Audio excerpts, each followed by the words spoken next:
ajiku kulhu geni, basa Bisarohku balangono. Panumbali ati jalma mara jalma mati. Setan mara setan mati. Jin setan demit marang kayangan mara padha mati. Salam rahayu, salam sejahtera, salam budaya. Assalamualaikum. Halo dulur, mudah-mudahan sehat selalu nggih, lancar selalu rezekinya dan selalu dalam perlindungan Tuhan Yang Maha Esa. Amin. Dulur, tayangan kali ini kita bahas mengenai kulhu geni nggih. Dari mana sebenarnya asalnya kulhu geni ini dan apa manfaatnya? Monggo disimak dulur, mudah-mudahan ini bisa menjadi pengetahuan bagi kita semua. Wilujeng rahayu, sugeng midhangetaken.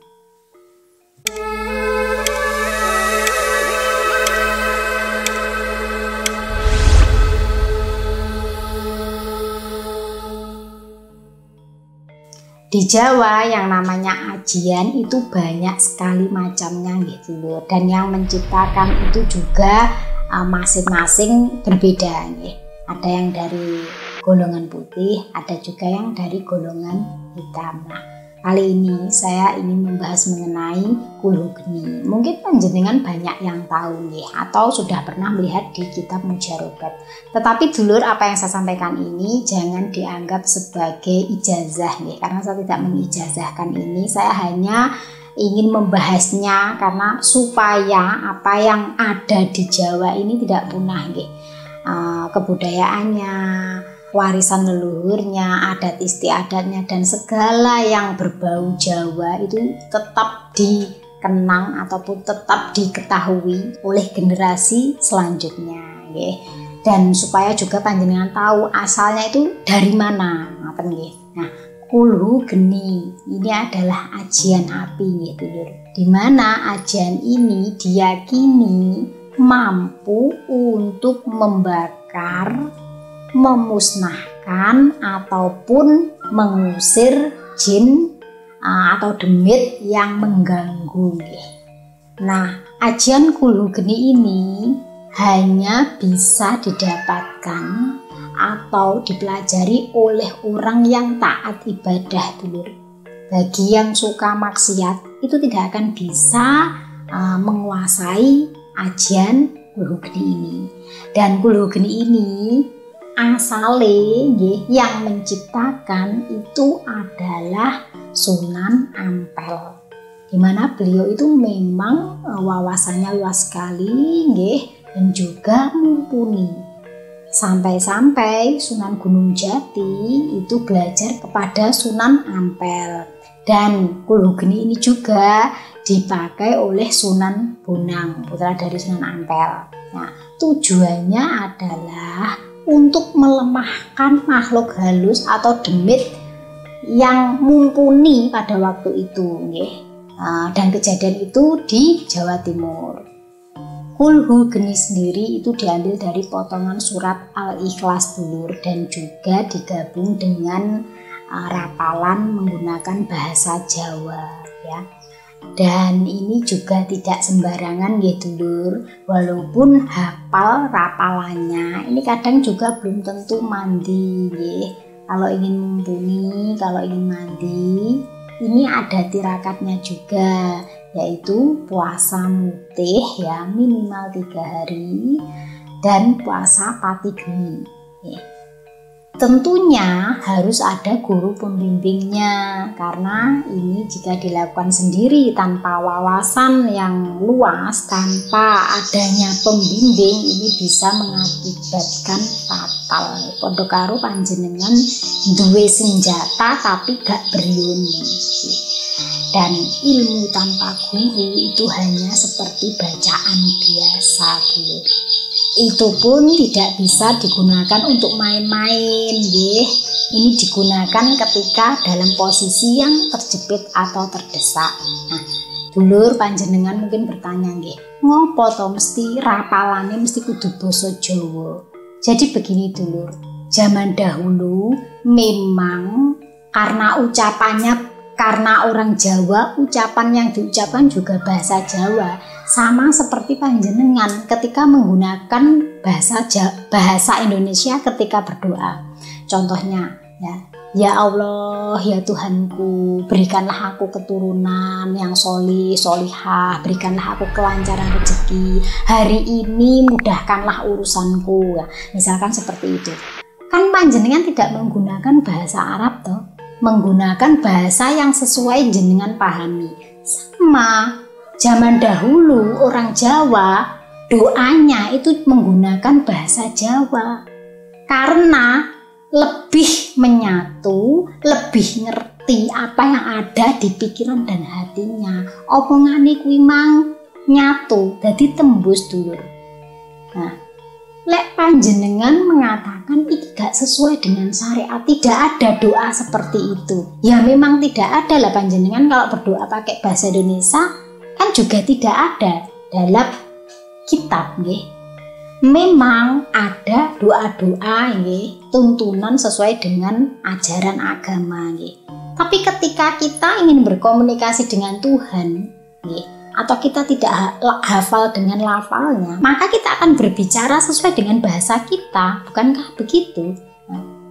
Podo toh karo sesepuh zaman dahulu. Jadi jangan dianggap sebagai rapalan Jawa itu sesuatu yang menyimpang, karena mereka walaupun tidak fasih dalam pengucapan nggih.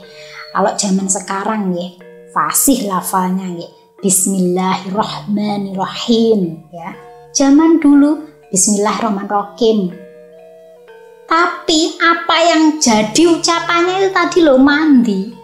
Kenapa? Apa bedanya dengan orang zaman sekarang yang fasih lafalnya? Orang zaman dahulu yang keluar dari mulutnya itu berdasarkan hatinya. Jerone kuwi resik nggih. Laku tirakat, ngresiki ati, ngresiki lambe. Omong saomong dijogo. Uga gampang ngelokni, uga gampang ngucapni sesuatu yang buruk pada orang lain. Makanya ketika nambani nggih, cuman ngono tok itu wis mari. Dan mereka sangat menghargai leluhurnya. Ketika mengamalkan doa-doa yang diajari leluhurnya, sebelumnya itu nyebut nama leluhurnya. Nggih, ngirimi Al-Fatihah leluhurnya karena menggunakan ajaran atau doa yang diajari oleh leluhurnya. Berbeda zaman sekarang. Sekarang itu pokoknya bisa baca, fasih, ngerti tata cara nih, ya wis. Untuk menghargai orang lain, menjaga hati atau mulut itu jarang sekarang. Doa-doa yang diamalkan orang zaman dahulu kuwi mandi ya, koyok sabdo dadi dan terbukti karena itu tadi. Nah, contohnya ajan kulhu geni. Nah, ini kalau dulu ya mumpuni karena mereka tidak hanya sekedar melafalkan doanya, tapi yo izin karo sing nyiptakne ya. Izinnya gimana? Dengan mengirimi Al-Fatihah pada yang menciptakan ajian tersebut. Nah, podo karo lagu dulur. Lagu jenengan lek nyanyekni nggih, menyanyikan secara komersil, artinya nyanyi mbok nggih golek duit.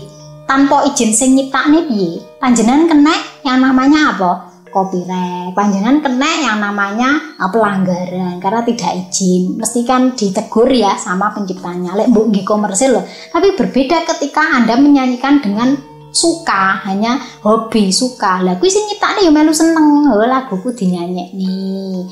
Dinyanyikan karena suka dengan dinyanyikan dengan komersil itu beda. Sama amalan juga seperti itu dulur. Kalau amalan dari leluhurmu terus panjenengan buat jualan, ngerti nggak maksud saya jualan?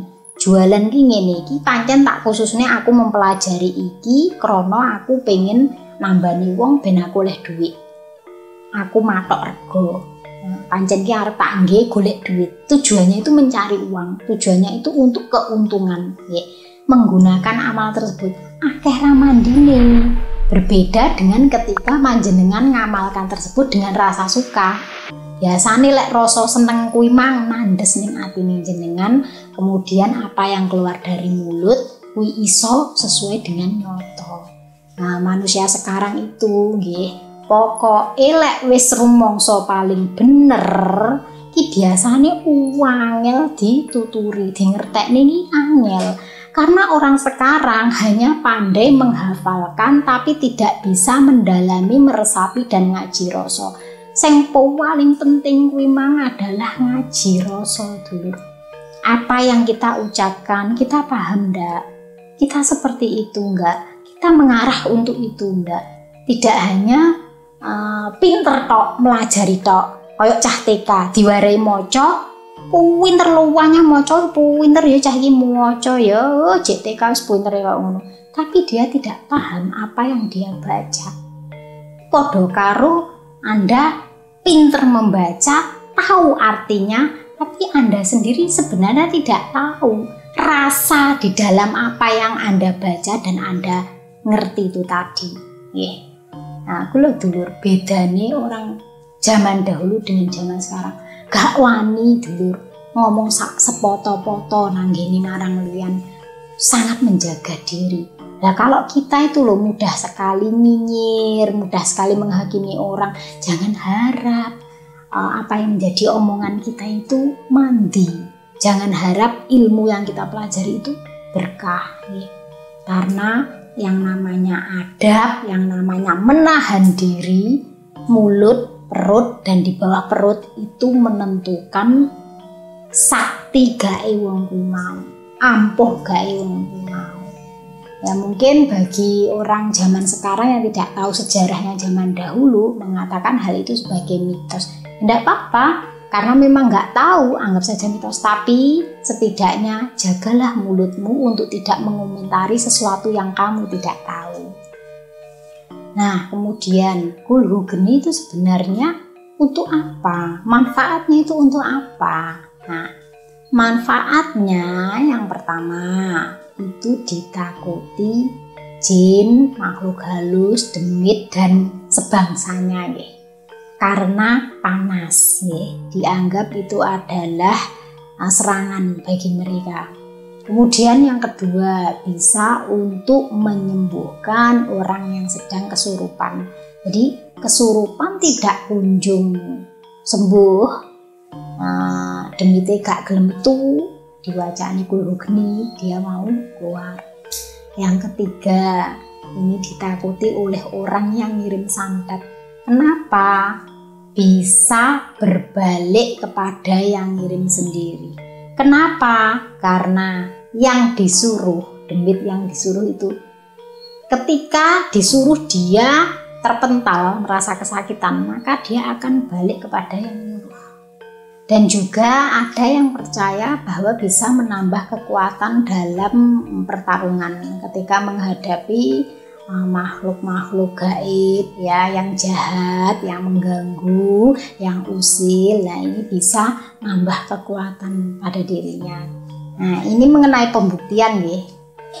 Orang zaman sekarang itu kan maunya bukti. Endi buktine? Lek renek buktine aku gak percaya gitu ya. Nah, jadi pernah nggak jenengan mendengar cerita ya, di mana aku yo lali iki cerita teko ndi tapi aku jeeling ceritane.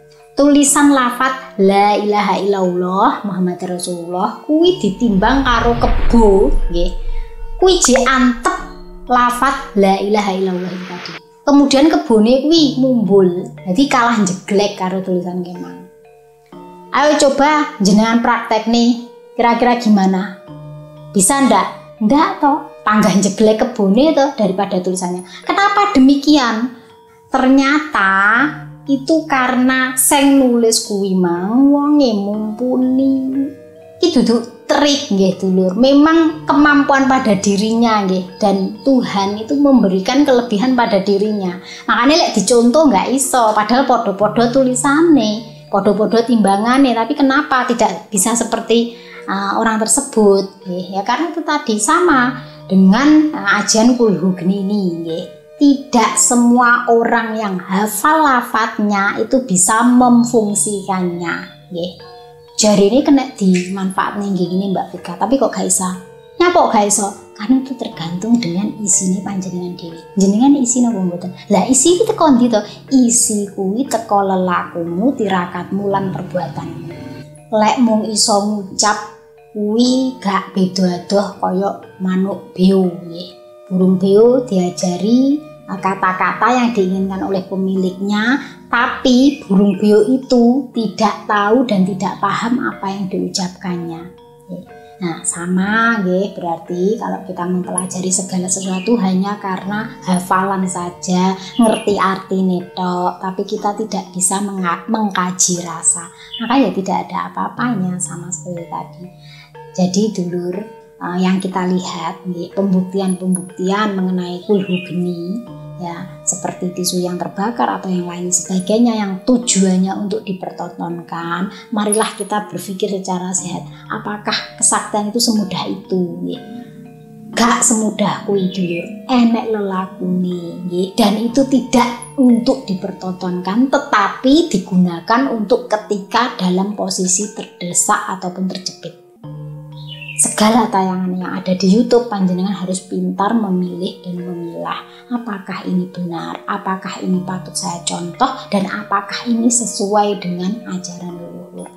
Untuk doanya sendiri atau mantranya itu bisa panjenengan lihat di sini, nggih.